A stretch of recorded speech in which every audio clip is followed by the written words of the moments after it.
Camera తీస్తారా పైదానికి అది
చేసుకునే సందర్భంగా పూర్వ విద్యార్థులకు తర్వాత పూర్వం పనిచేసిన ఉపాధ్యాయులందరూ కలిసి స్కూల్ను అభివృద్ధి చేయాలని సంకల్పంతో ఈ ఏర్పాటు చేయడమైనది. స్కూల్ గ్రౌండ్ను ఎత్తు చేసి దాన్ని పూర్వపు వైభవం తీసుకురావడం జరిగింది. అలాగే గ్రౌండ్లో ఒక స్టేజిని నిర్మించి ఎప్పటికీ ఏ ప్రోగ్రాం జరిగినా ఇక్కడే జరుపుకునేటట్టు ఏర్పాటు చేయడం జరిగింది. తర్వాత ఈ స్కూల్లో కో ఎడ్యుకేషన్ బాలికలు కూడా ఉన్నారు కాబట్టి సపరేట్గా బాలికలకు బాలులకు టాయిలెట్స్ కట్టడం జరిగింది. ప్రతి రూమ్ను అంతటినీ కూడా బాగా తీర్చిదిద్దడం జరిగింది, వైట్ వాషింగ్ కలర్ వాషింగ్ చేసి.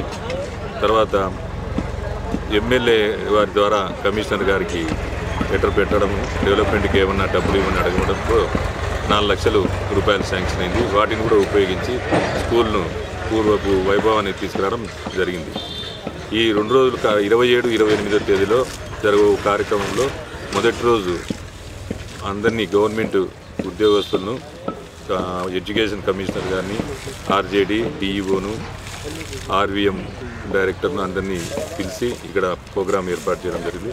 2వ రోజు ఎమ్మెల్యే, ఎమ్మెల్సీలు, తర్వాత విద్యాశాఖ మంత్రి అయినటువంటి పార్థసారథి గారిని ఆహ్వానించడం జరిగింది. సాంస్కృతిక కార్యక్రమంలో భాగంగా శివారెడ్డిని, ఆలిని పిలిపించడం జరుగుతూ ఉంది.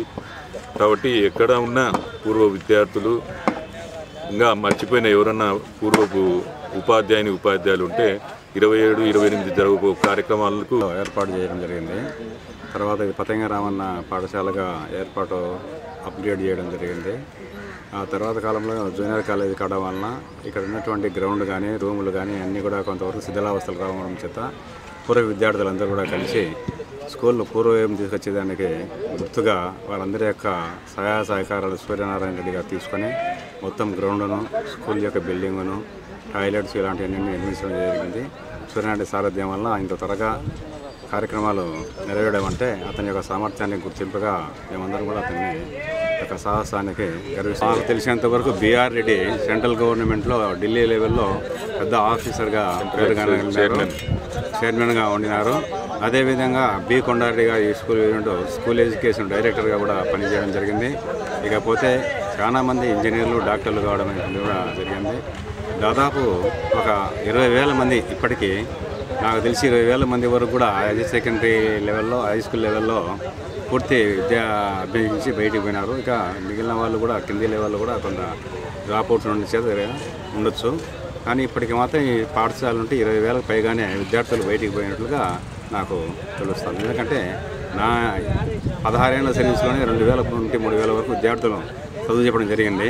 మరి 100 సంవత్సరాలు అయిందంటే సంవత్సరానికి 120, 150 మంది పోయినా కానీ దాదాపు 20,000 మంది విద్యార్థులు ఇక్కడ నుండి బయటకు వేసి ఉన్నత స్థానాన్ని ఆక్రమించుకొని అందరూ సుఖంగా ఉండాలనేసి మేము నమ్మకం. నుంచి 1987 వరకు మరి పూర్వ విద్యార్థిగా నేను ఈ పాఠశాలలో చదవడం జరిగింది.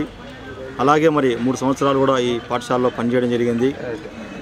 మరి ఆ రోజు నుంచి ఈ రోజు వరకు కొన్ని వేల మంది విద్యార్థులు ఈ పాఠశాలలో విద్యను అభ్యసించి దాదాపు అన్ని రంగాల్లోనూ కేవలం ఉద్యోగ రంగం అయితేనేమి, పారిశ్రామిక రంగం అయితేనేమి, రాజకీయ రంగం అయితేనేమి ప్రతి ఒక్క రంగంలోనూ మరి ఉన్నత స్థానాల్లో పొందడానికి మరి మాకు చదువు చెప్పినటువంటి గురువులు ఎంతో కృషి చేయడం జరిగింది. ఈరోజు మరి శతాబ్ది ఉత్సవాల సందర్భంగా మరి ఇక్కడ పాఠశాలకు అభివృద్ధి కార్యక్రమాలు చేపట్టాలని పూర్వ విద్యార్థులంతా నిర్ణయించుకోవడం జరిగింది. ఎందుకంటే గతంలో ఈ స్కూల్లో చదివే వాళ్ళందరూ మరి పేదవాళ్ళైనా ధనిక వాళ్ళైనా ఇది ఒకటే స్కూల్ కాబట్టి అందరూ ఇక్కడ చదివేవాళ్ళు. కానీ ఇప్పుడు ఉన్నటువంటి కార్పొరేట్ రంగం విస్తరించిన తర్వాత మరి ప్రభుత్వ పాఠశాలలో కేవలం పేద బడుగు బలహీన వర్గాల పిల్లలు ఎదుగుతున్నారు. వాళ్ళందరి కోసము మరి ఒక మౌలిక సదుపాయాలు కల్పించాలన్న ఉద్దేశంతో మరి పూర్వ విద్యార్థులు అంతా కలిసి మరి ఇక్కడ కొన్ని అభివృద్ధి కార్యక్రమాలు ఏర్పాటు చేయడం జరిగింది. మండలం జమ్మలమడుగులోని పిఆర్ ప్రభుత్వ ఉన్నత పాఠశాల 100 సంవత్సరముల గల పాఠశాల. ఈ పాఠశాలలో దాదాపు ప్రతి సంవత్సరము 10 లేక 12 మంది స్టేట్ మీటు, తర్వాత 1 లేక 2 నేషనల్ మీటు ఆడుతూ వస్తున్నారు. 2008-9లో బి భాస్కర్ ఢిల్లీలోని నేషనల్ మీటు పార్టిసిపేషన్ చేశాడు. ఆ తర్వాత సంవత్సరము ఎం బాలాజీ నాయక్ చండీగఢ్ పంజాబ్ డిస్ట్రిక్ట్ చండీగఢ్లో నేషనల్ మీట్ ఆడొచ్చాడు. ఆ తర్వాత ఈ సంవత్సరము బి పెద్ద ఆంజనేయులు త్వరలో మహారాష్ట్రలోని బెల్గాంలో త్వరలో ఫిబ్రవరి 2వ తారీఖు నుంచి నేషనల్ మీట్లో పార్టిసిపేషన్ అవుతున్నాడు. కాబట్టి ఈ విధంగా ప్రతి సంవత్సరం ఈ 100 సంవత్సరాల అనగా మా గ్రౌండ్ ఇంత పూర్తిగా తయారు కావడం వల్ల ఈ ఊరి ప్రజలకు మరి పాత విద్యార్థులకు వీళ్ళందరికీ కృతజ్ఞతలు తెలియజేసుకున్నాను. విద్యార్థుల తరఫున నా తరఫున వీరందరి తరఫున కృతజ్ఞతలు తెలియజేసుకుంటున్నాను. కాబట్టి ఇదే విధంగా పిల్లలు కూడా స్ఫూర్తితో ఈ గ్రౌండ్ తయారైనందుకు గాను ఇదే విధంగా కొనసాగిస్తూ ఎవరి ఇయర్ నేషనల్స్ ఆడించుకుంటూ మా భవిష్యత్తులో ఇంటర్నేషనల్ ఆడించాలని కోరిక చాలా పెద్ద కోరిక ఉంది. ఆ అవకాశం చేయాలనే అవకాశం పూర్తిగా ఉంది. నిన్న సీనియర్ మీట్ కూడా నేషనల్ మీట్ చూసి వచ్చాము. కాబట్టి ఒకరైనా ఇంటర్నేషనల్ ఆడించాలా జమ్మవుడు తరఫున అనే కోరిక మాత్రం పూర్తిగా ఉంది. నా పిల్లలతో కృషి చేపించి నిరంతర వ్యాయామం గేమ్స్ అనేది స్పోర్ట్స్ అనేది లేకోకుండా నిరంతరము ఉదయం 6 గంటల సాయంత్రం 7 గంటల వరకు ఎప్పుడు వీలుంటే అప్పుడు ప్రాక్టీస్ చేస్తూనే ఉంటాము. నేషనల్స్ కూడా తప్పకుండా వీళ్ళు విజయం సాధిస్తాము. నేషనల్లో పార్టిసిపేషన్ చేస్తాము. ఇంటర్నేషనల్ కూడా ఆడిస్తామని